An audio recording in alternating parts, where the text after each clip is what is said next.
알테오젠의 박순재 대표는 경쟁사 미국의 할로자임이 가지고 있는 특허가 잘못됐다라는 확실한 데이터를 갖고 있다고 밝혔는데요. 바이오 쪽 어렵죠? 필요한 부분만 뽑아서 쉽게 설명을 드리겠습니다.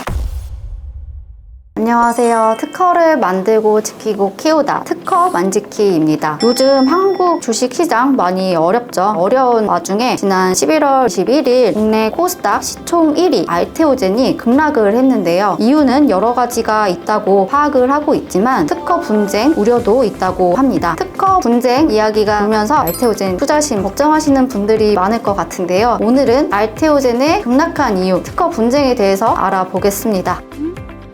알테오젠은 2008년에 설립된 바이오 벤처 기업으로 주로 사업은 총 3가지 바이오 시밀러, 바이오 베터, 바이오 신약이 있습니다. 바이오 쪽 어렵죠? 이번 시간에는 필요한 부분만 뽑아서 쉽게 설명을 드리겠습니다. 그중 오늘의 알테오젠이 있도록 해준 기술이 바로 바이오 베터인데요. 바이오 베터는 더 나은 바이오 뜻하는데 기존 바이오 의약품을 더 편리하고 효과는 더 좋게 업그레이드하는 기술입니다. 예를 들면은 기존에는 주사를 놓아서 투입해야 했던 약물을 먹는 약 형태로 바꾸는 것입니다. 아니면 먹는 약도 종류가 많잖아요. 액상으로만, 물약이죠. 액상으로만 먹었던 약을 알약으로 만들어서 더 먹기 편하게, 더 보관하기 쉽게 만드는 것도 바이오 베터라고 볼 수 있습니다.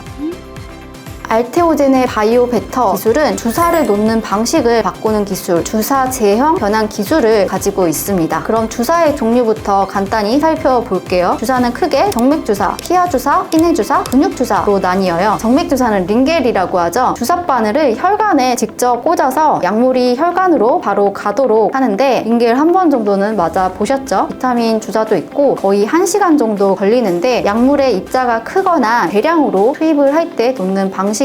피하주사, 피내주사, 근육주사는 우리가 잘 알고 있는 우리에게 익숙한 주사기로 놓는 방식인데 피하주사는 피부 아래 지방층에 주사 바늘을 꽂는 거고 피내주사는 피부의 진피층에 나서 알레르기 검사같이 간단한 검사를 할 때 사용을 하는 거고 근육주사는 근육 조직에 주사 바늘을 꽂아서 약물을 주입하는 방식입니다. 알테오젠은 정맥주사 방식을 피하주사 방식으로 바꾸는 기술을 가지고 있습니다. 피하주사가 정맥주사에 비해서 더 쉽고 편하잖아요. 그런데 피하주사는 약물이 혈관까지 피부 조직을 통과해야 되는데 피부 조직에는 히알루론산이라는 방벽에 막혀서 혈관으로 가기 어려운 문제가 있습니다. 그러면 히알루론산을 없애면 되겠죠? 그래서 알테오젠은 히알루론산을 제거하기 위해서 히알루론산 분해 효소인 히알루로니다제를 개발했습니다. 이름도 있는데 알트B4라고 이름도 지었습니다. 전 세계에 이 기술을 가진 회사는 단 2곳, 미국의 할로자임과 대한민국의 알테오젠입니다. 알테오젠은 이 기술을 가지고 여러 글로벌 제약사들에게 사용할 수 있는 라이센스를 줍니다. 다양한 제약사들과 라이센스 계약을 맺어서 알테오젠은 매출도 상승하게 되고 이것이 주가에 반영이 돼서 기업 가치가 높아지게 되는 거죠. 많은 제약사들 중에서 머크라는 글로벌 대형 제약사와 라이센스 계약을 했는데 이 계약이 알테오젠을 지금 국내 코스닥 시총 1위 자리에 오르도록 해주었습니다.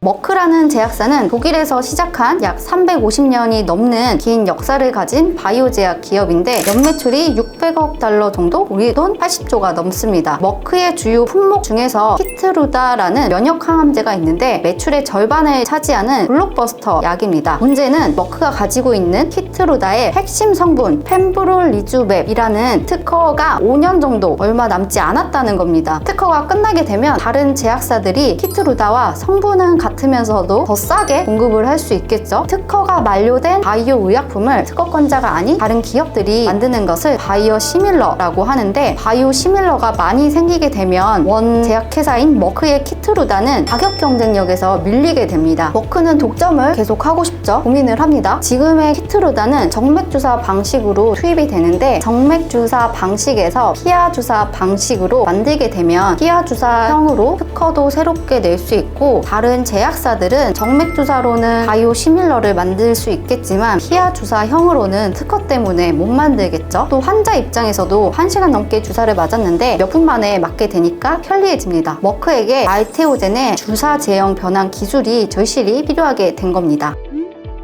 머크와의 계약으로 알테오젠의 주가는 특히나 올해부터 급격히 올라서 지난달 11월 11일에는 45만 5,500원까지 오르고 시가총액 23조 7,535억 정도까지 가서 신고가를 경신합니다. 그런데 이후부터 주가가 내려가면서 11월 21일에 급락을 하게 되는데요. 가장 큰 이유로는 경쟁사인 미국의 할로자임이 알테오젠에게 특허권 침해 소송을 제기할 수도 있다는 분석 때문인 것으로 파악을 하고 있습니다. 정맥주사 형태를 피하주사 형태로 만드는 기술은 세계 단 2곳이라고 했잖아요. 한 곳이 미국의 할로자임이고 한 곳이 한국의 알테오젠인데, 할로자임은 주사 제형 변형 기술의 개발도 먼저 했고 특허도 먼저 낸 선두기업인데, 원천 기술이라고 할 수 있는 히알루로니다제 물질 특허가 곧 만료가 됩니다. 이에 반해서 알테오젠은 후발주자인데 최근에 히알루로니다제 물질 특허를 냈고 특허 기간이 오래 남았죠. 머크 입장에서는 키트루다의 물질 특허가 만료되는 시점을 고려하고 또 앞으로 피하 주사형 기술을 독점하려면 할로자임보다는 알테오젠과 함께하는 게 유리합니다. 그런데 할로자임이 가만히 있을 수도 있지만 자신의 물질 특허는 만료가 되는데 특허가 한참 남은 경쟁사 알테오젠한테 특허 침해 소송을 해서 알테오젠이 더 성장하는 것을 막으려고 할 수도 있는 것이죠. 그래서 할로자임이 알테오젠에게 특허 침해 소송을 할 수 있다고 우려가 있는 것입니다.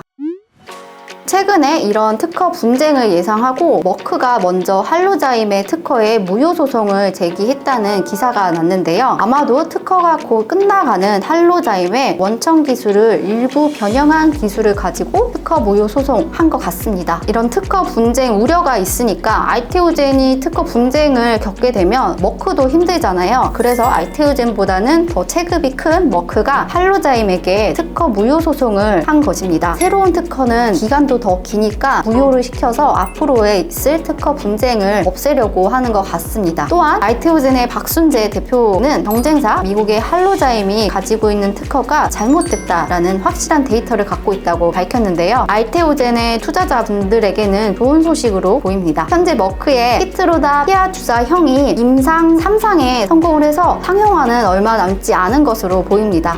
오늘은 알테오젠의 기술과 주가를 급락으로 이끈 특허 분쟁 이슈에 대해서 살펴보았습니다. 아직은 조금 더 지켜보아야 할 것 같습니다. 앞으로 알테오젠의 특허 분쟁이 생기면 소개를 해드릴 테니 알테오젠의 특허 분쟁 이슈가 궁금하시다면 구독과 좋아요 그리고 알림 설정까지 부탁드립니다. 다음 시간에도 더 유익하고 흥미로운 지식재산 이야기로 찾아뵙겠습니다. 감사합니다.